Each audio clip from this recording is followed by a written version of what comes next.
Hoş geldiniz. Bugün uzun süredir üzerine çalıştığım yeni serimize başlıyoruz. Senior geliştirici yolu. Birçok geliştirici aynı döngüye girer. Günde 8-10 saat kod yazılır, görevler tamamlanır, pull request'ler onaylanır ama bir türlü o senior seviyesine geçilemez. Peki sorun nerededir? İşte bu serinin çıkış noktası tam olarak da bu.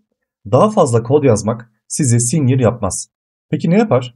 Bu seride sadece kod yazan bir geliştiriciden sistem tasarlayan bir profesyonele dönüşmenizi sağlayacak zihniyet değişimini birlikte keşfedeceğiz.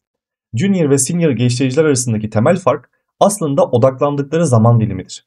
Junior geliştiriciler için hedef genellikle nettir.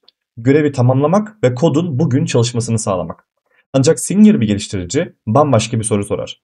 Bu koda 6 ay sonra yeni bir özellik eklendiğinde ekibe maliyeti ne olacak? Ya da bu kod bir yıl sonra hata ayıklamak istediğimizde ne kadar zaman kaybettirecek? İşte bu farkın tek bir adı var. Sürdürülebilirlik.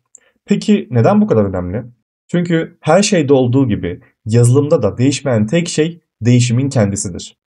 Yeni müşteri talepleri gelir, beklenmedik hatalar çıkar, kütüphaneler güncellenir, API'ler değişir.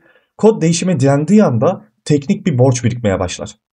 Sürdürülebilir olmayan kod hem ekip hem de şirket için bir prangadır. En basit özelliği eklemek bile haftalar alır. Ekip motivasyonu düşer ve ürün yavaşlar. Senior geliştiricinin en önemli görevi değişime açık ve sürdürülebilir kod tasarlamaktır. Peki sürdürülebilirlik tam olarak ne anlama gelir? Bunu 3 temel başlıkta inceleyelim. Birincisi test edilebilirlik. Sürdürülebilir kodun ilk şartı o koda dokunmaktan korkmamaktır. Peki niye korkarız? Çünkü onu bozma ihtimalimiz vardır. Eğer kod test edilebilir değilse her değişiklik bir mayın tarlasında yürümek gibidir.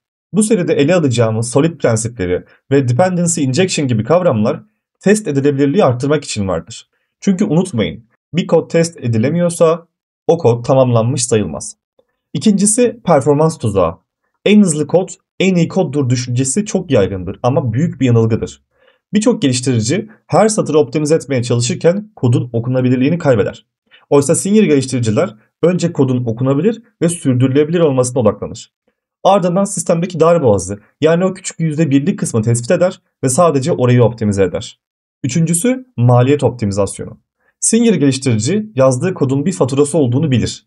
Basit bir N+1 veri tabanı sorgusu bile sistemi yavaşlatmanın yanında ay sonunda şirketin bulut maliyetini binlerce lira arttırabilir. İyi tasarım sadece teknik değil, aynı zamanda ekonomik bir karardır. Peki bu senior becerileri nasıl kazanacağız? Öncelikle felsefeden başlayacağız. Prensiplerle sağlam bir temel kuracağız.